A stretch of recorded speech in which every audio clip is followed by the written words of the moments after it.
யார் உண்மையான ஆன்மீக சூப்பர் ஸ்டார்? இவருடைய பேச்சை கேட்டா நைட்ல யூடியூப்ல சீமான் என்கிட்ட சொல்லுவாரு. நான் வியக்கக்கூடிய மனிதர் மரியாதைக்குரிய ரங்கராஜ் பாண்டே அவர்கள். ஏன்னா அவருக்கு பல முறை சாயம் பூச நினைத்தும் யாராலும் பூச முடியவில்லை. அதற்கு காரணமாக நான் என்ன நினைக்கிறேன் என்றால்,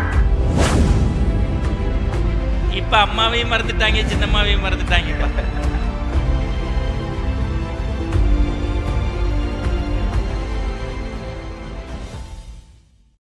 அடுத்து இப்போ சிலம்பாட்டம் ஆடுறதுக்கு காரைக்குடியிலேருந்து பிஇ பிடிச்சிட்டு இன்ஜினியரிங் கிராஜுவேட் ஆனவன் அதெல்லாம் எனக்கு கிடையாதுன்னு தமிழ் பேச வந்திருக்கார். அண்மையில் அவர் சிங்கப்பூரில் போய் 2 நாள் பேசினார். அவ்வளவு பெரிய வரவேற்புன்னு அங்கே என்னுடைய நண்பர்கள் சொன்னாங்க. இப்போ இலங்கைக்கு போகிறாரு, உலகமெல்லாம் போகிறாரு. நீ உலகத்துக்கே போனாலும் உலகத்தை வியக்கக்கூடிய பாண்டே இன்னைக்கு உங்கள் பேச்சை கேட்க போகிறாரு. எல்லாருடைய கைத்தட்டலோடும் என் அருமை தம்பியை வரவேற்கிறேன். இன்னொரு கொசுறு செய்தியும் சொல்லிடுறேன், அண்ணன் கோச்சிக்க மாட்டார். இவருடைய பேச்சை கேட்டால் நைட்டில் யூடியூப்பில் சீமான் என்கிட்ட சொல்லுவார், அருமையாக பேசுகிறான் என் ஆன்மீகம் பாரு. நல்ல ஒரு கைத்தட்டு கொடுங்க. கோட்டு விட்டேன். கூத்தன் இருந்தான், குறளரசன் அங்கிருந்தான், வார்த்தை தமிழுக்கு வழங்கும் தமிழ்வேந்தன் கம்பன் இருந்தான், கவிகால மேகம் எனும் பம்பன் இருந்தான், வயதான தமிழ் பாட்டி அவ்வை இருந்தாள். அரசியோடு சீதனமாய் புலிச்சோழ நாடடைந்த புகழேந்தி வந்திருந்தான். நக்கீரன், நப்பூதன், நன்னாகன், நப்பசலை, ஒக்கூர் மாசாத்தி, சிலம்பெடுத்த தக்கோன் இளங்கோ, அனுபவித்து காதல் அள்ளி மணக்க விடும் திரிகூட ராசப்பர், தேரெழுந்தூர் கம்பனுக்கே ஆண்பாலும் தேனும் அரம்பை முதல் முக்கணியும் தந்து வளர்த்து தமிழ் வளர்த்த சடையப்பர், காவலர் மூவருமே காத்திருந்த வாயிலுக்கு காவலனாம் ஏகம்பன் கவியரசி அவன் மனைவி. எத்தனை பேர் எல்லாம் தமிழ் வடிவம். என்னை நன்றாய் இறைவன் படைத்தனன், தன்னை நன்றாய் தமிழ் செய்யுமாறு. சித்திரை மாசத்துல பௌர்ணமி சிறப்பு, வைகாசி மாசத்துல விசாகம் சிறப்பு, மாசி மாசத்துல மகம் சிறப்பு. இப்படி ஒவ்வொரு மாதத்திலும் ஒவ்வொரு நாளுக்கு சிறப்பு. ஆனால் ஒரு மாதத்துக்கே சிறப்பு என்று சொன்னால் அது இந்த மார்கழி மாதம் மட்டும்தான் இல்லையா?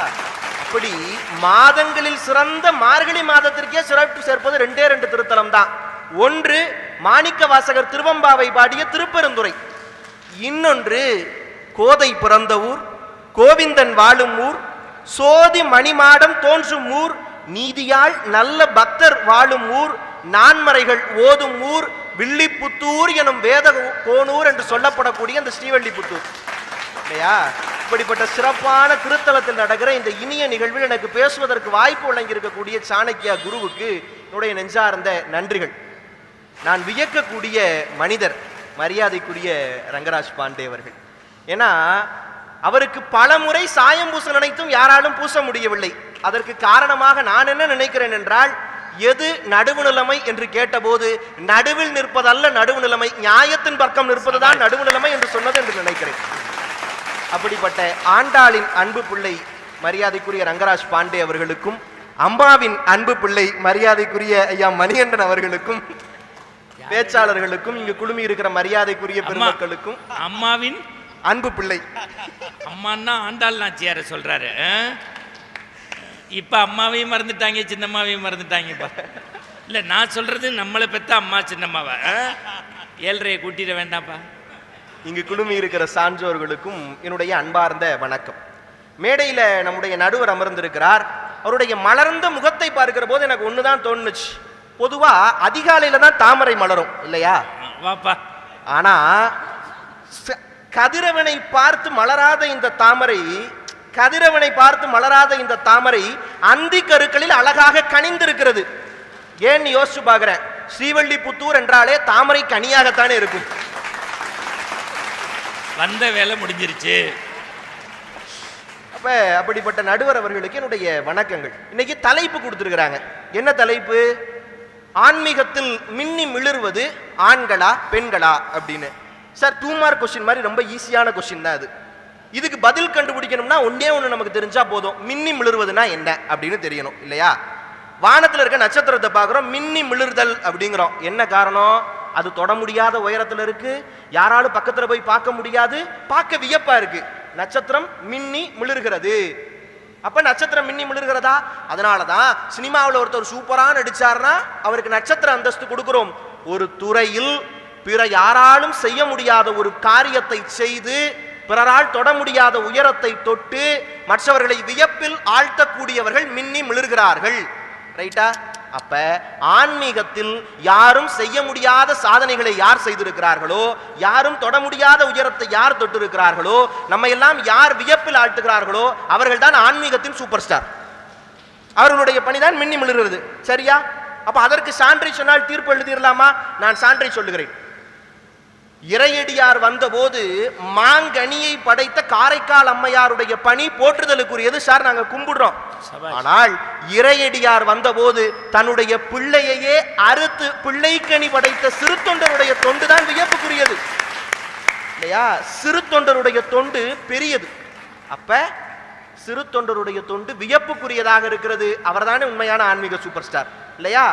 நீங்கள் எல்லாம் சொல்வீர்கள், கமலவதி தாயார் தனக்கு பிறக்க போகிற குழந்தை கட்டப்போகிற கோயில்களுக்காக தன்னுடைய உயிரை துறந்த கமலவதி தாயாருடைய செயல் போற்றுதலுக்குரியது, வணக்கத்துக்குரியது, வழிபாட்டுக்குரியது. அதுல எந்த மாற்று கருத்தும் இல்லை.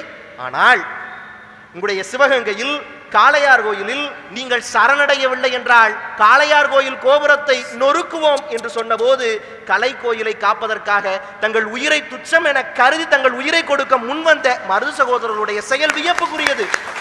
மதுரையில நான்மாட கூடல் என்று சொல்கிறோம். இன்றைக்கு 4 கோபுரம் இருக்கிறது.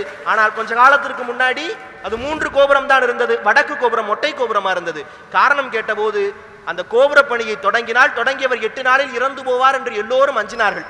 ஒரே ஒரு இறையடியார் முன்வந்தார். முதல் செங்கலை எடுத்து வைத்தார். எடுத்து வைத்தவருடைய உயிர் பிரிய போகிறது என்று எல்லோரும் வருந்தினார்கள். 8 நாட்கள் கழிந்தது. 9ஆம் நாள் திருப்பணி தொடங்கி மொட்டை கோபுரம் முழு கோபுரமானது இல்லையா? அன்னை மீனாட்சியினுடைய ஆன்மீக திருப்பணிக்காக தன்னுடைய உயிரையே துச்சம் என கருதி முன்வந்து செயலாற்றிய நாகப்ப செட்டியாருடைய திருப்பணி வியப்புக்குரியது என்று நான் சொல்கிறேன் இல்லையா? அதற்கு அடுத்து பார்க்கிறோம், இந்த திருத்தலத்திற்கு அருகில் இருக்கிறது தென்காசி திருத்தலம். அங்கே காசிக்கு நிகராக ஒரு கோயிலை கட்டிடுறான். கட்டிட்டு அந்த அரசன் வெளியில வந்து அப்படியே பார்க்கறான். இவ்வளவு பிரம்மாண்டமான கோயிலை கட்டிட்டமே மகிழ்ச்சி. ஆனா சடக்குன்னு அவனுக்கு ஒரு வருத்தம் வருது. என்ன? இவ்வளவு அழகான ஒரு கோயிலை கட்டிட்டோம், வருங்காலத்துல ஏதாவது ஒரு பிரச்சனை வந்தா யாரு சரி பண்ணுவா, ஒரு பழுது வந்தா யாரு சரி பண்ணுவான்னு யோசிக்கிறான். வேகமா ஓடி வந்து ராஜகோபுரத்தினுடைய வாசல்ல ஒரு கல்வெட்டை வைக்கிறான். சேலார் வயல் சூழ் தென்காசி ஆலயத்தில் வாராது ஓர் இடர்வரின் ஈந்து புறந்து ஒளிப்பார் தம்மை பாரோர் அணிய பணிந்தேன் பராக்கிரம பாண்டியனே அப்படிங்கிறான். என்ன தெரியுமா பொருள்? இந்த கோயில் செவத்திலிருந்து ஒரு கல்லு கீழே விழுந்துச்சுன்னா அந்த கல்லை எடுத்து அது இருந்த இடத்துல ஒருத்தன் வைப்பான் பாத்தியா, அவன் காலில் அன்றைக்கு நான் இன்னைக்கே காலில் விழுகிறேன்டான்னு எழுதினான். என்றைக்கோ பிறந்து என்றைக்கோ திருப்பணி செய்ய போகிற ஒருவனுடைய காலில் அன்றைக்கே விழுந்த பராக்கிரம பாண்டியனுடைய செயல் வியப்புக்குரியது இல்லையா? திருக்கலர் திருத்தலத்திற்கு திருத்தேர் செய்ய விரும்புகிறார் திருக்கலர் ஆண்டவர். தேர் செஞ்சிடறாங்க, தேர் நகரல. என்ன காரணம்னு கேட்டபோது தேர் நகரணும்னா உயிர் பலி கொடுக்கணுங்கிறாங்க. உடனே திருக்கலர் ஆண்டவர் முன்னாடி வந்து, தேர் ஓடுவதற்கு ஆண்டவன் உயிர் பலி கேட்பானே, ஆனால் இந்த தேர் செய்வதற்கு காரணமாக இருந்த என்னுடைய உயிரையே இறைவன் எடுத்துக்கொள்ளட்டும் என்று கூறி தன்னுடைய உயிரை துறந்த திருக்கலர் ஆண்டவருடைய திருப்பணி வியப்புக்குரியது அப்படின்னு சொல்றேன். இப்போது சொல்லுங்கள், யார் உண்மையான ஆன்மீக சூப்பர் ஸ்டார் இல்லையா? அடுத்து சொன்னாங்க பெண்களுடைய பக்தி சிறப்புக்குரியது, பெண்களுடைய பக்தி வியப்புக்குரியது. யாரு சொன்னா? கொஞ்ச காலத்துக்கு முன்னாடி எல்லாம் கோயிலுக்கு போகும்போது கோயிலுக்கு வர்றவங்க என்ன டிசைன்ல சேலை கட்டியிருக்காங்க, என்ன பார்டர் வச்ச சேலை கட்டியிருக்காங்க, என்ன டிசைன்ல நெக்லஸ் போட்டிருக்காங்கன்னு பார்த்தாங்க. இன்னைக்கு ஒருபடி மேல போய் சாமி என்ன கலர்ல சேலை கட்டியிருக்கு, சாமி சேலையில என்ன பார்டர் இருக்கு, இது புது டிசைனா இருக்கே, இது என்ன புது இதான் அவங்க பக்தியா? இன்னும் சில பெண்கள் உள்ள போய் யாரு பேருக்கு அர்ச்சனை பண்ணணும், சாமி பேருக்கே அர்ச்சனை பண்ணுங்க. நம்ம கூட சரி ரொம்ப நல்ல மனசு போல சாமி பேருக்கே அர்ச்சனை பண்றாங்க. என்ன வேண்டாங்க? எய்த்த வீட்டுக்காரி வீடு வாங்கிட்டா நான் வாங்கணும், அவன் கார் வாங்கிட்டா நான் வாங்கணும், 3 கலர்ல எனக்கு இப்படி எல்லாம் வேண்டது இல்லையா? ஆனா ஆண்களுடைய பக்தி எப்படிப்பட்டது தெரியுமா? எங்கேயும் போக வேண்டாம். இந்த ஊரில் பிறந்தவர், ஆழ்வார்களில் எல்லாம் பெரிய ஆழ்வார், பெரிய ஆழ்வார். சாமியை பார்க்க போறாரு, பெருமாளை பார்த்துடுறாரு. அழகா இருக்காரு பெருமாள். அவர் பார்க்குறாரு, இவ்வளோ அழகா இருக்காரு பெருமாள், இவருக்கு கண்ணு பட்டுச்சுன்னா என்ன பண்றது? யோசிச்சுட்டு எழுதுறாரு, பல்லாண்டு பல்லாண்டு பல்லாயிரத்தாண்டு பலகோடி நூறாயிரம் மல்லாண்ட திந்தோள் மணிவண்ணானின் செவடி செவ்வி திருக்காப்பு அடியோமோடும் நின்னோமோடு பிரிவின்றி ஆயிரம் பல்லாண்டு வடிவாய் நின்வள மார்பனில் வாழ்கின்ற மங்கையும் பல்லாண்டு வடிவார் சோதி வளர்த்துறையும் சுடர் ஆளியும் பல்லாண்டு படைபோர் முக்கு முழங்குமோ பாஞ்சசன்யமும் பல்லாண்டுன்னு பாடுறாரு. பெருமாளை மட்டும் வாழ்த்துல பெருமாள் நல்லா இருக்கணுமா, அவர் மார்பில் இருக்க லெக்குமி நல்லா இருக்கணுமா, கையில் இருக்க சங்கு நல்லா இருக்கணுமா, அப்ப நீங்கள் நல்லா இருக்கணும்னு வேண்டீங்க, ஆனா ஆண்கள் அப்படி இல்ல, கடவுளே நல்லா இருக்கணும்னு வேண்டாங்க. அடுத்து பாரதியை பத்தி சொன்னாங்க. சாமிகிட்ட போறான், எப்படி பேசுறான் சாமிகிட்ட, அன்பை பாருங்க, சொல்லடி சிவசக்திங்கிறான். பக்கத்து வீட்டு பொண்ணா அம்மன்ட்ட பேசுறான், சொல்லடி சிவசக்தி, சொல்லுப்பா என்ன வேணும், என்னை சுடர்மிகும் அறிவுடன் படைத்து விட்டாய், வல்லமை தாராயோ. ஸ்ரீரணமா பாரதி வல்லமை கேட்கிறான்னு நினைக்கிறோம். அடுத்த வரிய போடுறான், வல்லமை தாராயோ இந்த மாநிலம் பயன் உற வாழ்வதற்கே அப்படிங்கிறா. எனக்கு அறிவையும் அதை செயல்படுத்துற வல்லமை எனக்காக கேட்கல, இந்த உலகத்தில் இருக்கிற மானிட சமூகத்துக்கெல்லாம் பயனுள்ளவனாக நான் வாழ வேண்டும் என்பதற்காக கேட்கிறேன், வல்லமை தாராயோ இந்த மாநிலம் பயன் உற வாழ்வதற்கே அப்படின்னு பாடினா. அப்ப பெண்களுடைய பக்தி என்பது அவரவர் குடும்பம் சார்ந்ததாக இருக்கிறது. ஆனால் ஆண்களுடைய பக்தி எப்படிப்பட்டது அல்ல. கடவுள் நல்லா இருக்கணும்னு நினைக்கிறோம், வர்றவன் போறவெல்லாம் நல்லா இருக்கணும்னு நினைக்கிறோம். நீ பாருங்க, இன்னைக்கு இந்த கோயிலுக்கு வந்தேன், உண்மையா நடந்த ஒரு சம்பவம். கோயில் வாசல்ல வந்து நின்னேன். நான் இன்னைக்கு தான் முதல் முறையாக ஸ்ரீவல்லிபுத்தூருக்கு வருகிறேன். வந்து அப்படி இப்படி பார்த்துட்டு இருந்தேன், தெரியாத ஊர்ல வேக வேகமா ஒருத்தர் வந்தாரு, என் கையை பிடிச்சி விறுவிறுன்னு உள்ள கூட்டிட்டு போனாரு. யாருன்னு எனக்கு சத்தியமா தெரியாது. பாரு, இவர் தான் வந்து ரங்கமன்னார், இது வந்து ஆண்டாள், இங்க வந்து உற்சவ ஆண்டாள் தான் இருக்காங்க. உற்சவர் வந்து இங்க போயிருக்கிறாங்க, என்னன்னா எனக்கு வந்து ஜென்ம நட்சத்திரம் அப்படின்னு சொல்லி உள்ள சாமியெல்லாம் கும்பிட்டாச்சு. விறுவிறுன்னு கையை பிடிச்சி வெளியில கூட்டிட்டு வர்றாரு. அங்கே போய் அந்த ஆண்டாலையும் பார்த்தா தான்ப்பா சிறப்பு அப்படின்னு இந்த ஆண்டாளை கும்பிட்டுட்டு இருந்தேன். அடுத்து இதையே எவ்வளவு நேரம் கும்பிடுவேன், பின்னாடி தான் ஆண்டாளை கண்டெடுத்த இடம் இருக்குவா, அங்கே பாருங்க, என்ன யாருன்னே அவருக்கு தெரியாது. ஆனாலும் கூட கடைசியா சொன்னாரு, நீங்க எங்க ஊருக்கு வந்திருக்கீங்க, நாங்க தானப்பா உங்களுக்கு காட்டணும். இந்த பக்தி தான் அன்பு உறவுகளே ஆண்களை ஆன்மீகத்தில் மின்னி மிளற வைக்கிறது அப்படின்னு நான் சொல்றேன். நிறைவாக ஒரு செய்தியை சொல்லி என்னுடைய உரையை நிறைவு செய்யலாம் அப்படின்னு நினைக்கிறேன். சார், இப்ப எங்க அண்ணன் இருக்கிறாரு, அவர் ஒரு பத்திரிகை துறையில உயர்ந்திருக்கிறாரு.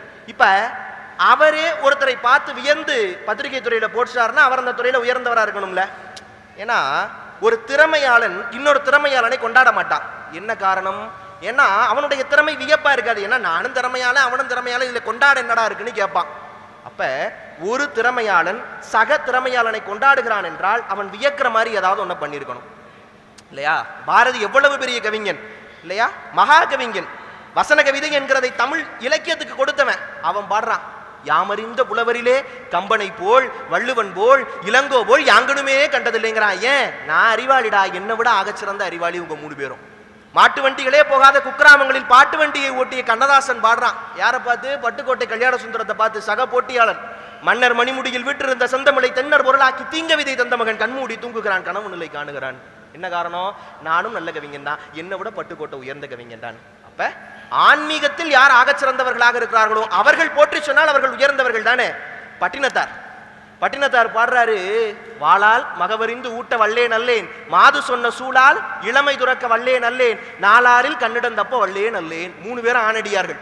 63 நாயன்மார்கள் இவர் சொன்ன 3 பேரும் ஆணடியார்கள். எப்பா நாம் பெரிய அடியார் தான், ஆனா இவர்கள் அளவுக்கு என்னால் தொண்டு செய்ய முடியாது அப்படின்ட்டார். அடுத்து வர்றாரு யாரு?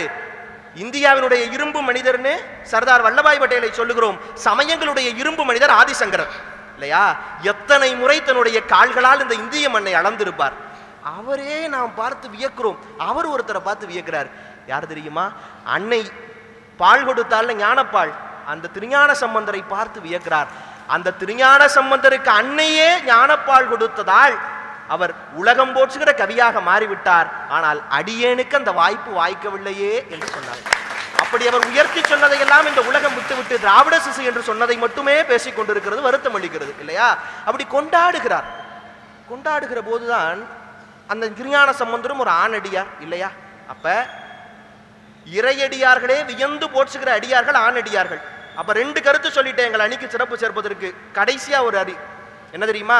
இறைவன் யாரை பார்த்து வியக்கிறானோ அவர்கள் தான் உண்மையிலேயே ஆன்மீகத்தில் ஆகச் சிறந்தவர்கள். இதை சொன்னா நிறைவு செஞ்சிடலாம்ல. இந்த உலகத்திலேயே எந்த வாசகமும் இணை செய்ய முடியாத ஒரே வாசகம் திருவாசகம். ஏன்னா திருவாசகத்துக்குருகார் ஒரு வாசகத்துக்கும் உருவாரும்பாங்க. ஏன்? மதம் மாற்றம் பண்ண வந்த ஜியு போப்பைய மனம் மாற்றம் பண்ணியது திருவாசகம் இல்லையா? அது ஜியு போப்பை உருக்கியது ஒன்றும் ஆச்சரியத்துக்கு இல்லை. ஏன்னா கடவுளையே உருக்கியது. சிவபெருமான் என்ன பண்ணாராம், ஊழி காலத்தில் தனக்கு ஏற்படுகிற தனிமையை போக்கிக் கொள்வதற்காக தன்னுடைய கையெழுத்தில் தானே திருவாசகத்தை படியெடுத்து வைத்துக் கொண்டாராம். அப்ப திருவாசகம் சைவ சமயத்தை சேர்ந்தவர்களை உருக்கியது, திருவாசகம் மாற்று மதத்தவர்களை உருக்கியது, திருவாசகம் மாற்று நாட்டை சேர்ந்தவர்களை உருக்கியது, திருவாசகம் உலகத்தோரை உலுக்கியது, திருவாசகம் ஒருபடி மேலே போய் இறைவனையே உருக்கியது. எந்த அடியார் ஆன்மீகத்தின் உச்சத்தில் இருக்கிறாரோ, எந்த அடியார் இறை வழிபாட்டின் உச்சத்தில் இருக்கிறாரோ, அவர் உள்ளத்திலிருந்து உதிர்க்கிற வார்த்தைகளுக்குத்தான் இறைவன் உருகி போவான். அப்படியானால் திருவாசகத்திற்கு இறைவன் உருகினான் என்று சொன்னால் ஆண்களுடைய வழிபாடுதான் ஆகச் சிறந்தது இல்லையா? நெருப்புல கட்டி தூக்கி போடுறாங்க, நெருப்புல தூக்கி போடுறாங்க. ஒருத்தர் பாடுறாரு, என்ன பாடினாரு? மாசில் வீணையும் மாலை மதியமும் வீசுதன்றலும் வீங்கில வேணிலும் மூசு வண்டரை வைகையும் பொய்கையும் போன்றதே ஈசா உந்தன் இலையடி நீழலேன்னு பாடுறாரு. யாரு? அப்பர். அவர் ஒரு ஆண். அது மட்டுமா? தீக்குள் விரலை வைத்தால் நந்தலாலா நின்னை தீண்டும் இன்பம் தோண்டுதடா நந்தலாலான்னு பாடின பாரதி ஒரு ஆண். கடலில் கட்டி தூக்கி எறிந்த போது கச்சுனை பூட்டியோர் கடலில் பாய்ச்சினும் நச்சுனையாவது நமச்சிவாயமேன்னு சொன்ன அப்பர் ஒரு ஆண் இல்லையா? இன்னைக்கு அமாவாசையா பௌர்ணமியான்னு கேட்ட போது நெருப்பின் மீது நின்ன போது கூட அன்னையின் மீது முழு நம்பிக்கையும் வச்சுட்டு அன்னையின் மீது அபிராமி அந்தாதியை பாடிய அபிராமிப்பட்டர் ஒரு ஆண் இல்லையா? அப்ப நீங்கள் எல்லாம் நினைக்கிறீங்க நிறைய பேர் இருக்கிறதுனால சிறப்பு இல்லை அப்படின்னு. அவங்களாம் சொன்னாங்க, நீங்க எங்க பெண்களையே தப்பா பேசுறீங்க, பெண்களையே குறைச்சு. சார், இங்க யாரும் பெண்களை குறைச்சு பேச வரல. ஆன்மீகம் என்பதில் ஆண் பெண் என்கிற எந்த வேறுபாடும் கிடையாது. ஆன்மீகம் என்பது எல்லோருக்கும் பொதுவானது. அவங்களும் வைரம்தான், நாங்களும் வைரம்தான். ஆண்களும் வைரங்கள் தான், பெண்களும் வைரங்கள் தான். சின்ன வித்தியாசம், அவங்க ஒத்தக்கல்லு மூக்குத்தி, நாங்க வைரம் ஆல. அவங்க ஒரு ஆள் தான் இருக்கிறாங்க. அதுவும் இங்க ரொம்ப ஈஸியா உங்களுக்கு ஆண்டாளை தூக்கி பிடிச்சிடலாம். ஏன்னா ஆண்டாள் சன்னதியில நின்று ஆண்கள்னு பேசுறது எவ்வளவு கஷ்டம் இல்லையா? அதான் எங்க அண்ணன் சொன்னாரு, ஜாக்கி ஜான் பிறந்த ஊர்ல போய் கராத்தே எப்படி போடுறதுன்னு பேசுற மாதிரி. எவ்வளவு ஈஸி பாருங்க. ஆனா நாங்க அப்படி ஈஸியான ஆட்கள் இல்ல. ஆண்டாள் யாரு? இலக்குமியினுடைய அவதாரம் இல்லையா? அந்த இலக்குமி வந்து பிறக்க வேண்டும் என்று தேர்ந்தெடுத்த இடம் எது? பெரியாழ்வார் என்கிற ஆண் அடியாருடைய வீடு. இதுதாங்க ஆன்மீகம். அடுத்து ஈசன் வந்து பிறக்கணும்னு நினைக்கிறார். யார் வீட்டுல பிறக்கலாம்? பட்டினத்தார் என்கிற ஆணடியார் வீட்டில் பிறந்தார். அப்ப இறைவன் போற்றுவது, இறைவனே வழிபடுவது, இறைவனே வியப்பது ஆண்களின் வழிபாட்டை தான். நான் இப்படி சொல்லி நிறைவு செய்கிறேன். ஆண்கள் ஆன்மீகத்தில் மின்னி மிளர்கிறார்களா இல்லையா என்பது எனக்கு தெரியாது. ஆனால் ஆண்களால் தான் ஆன்மீகமே மின்னி மிளர்கிறது. நன்றி, வணக்கம்.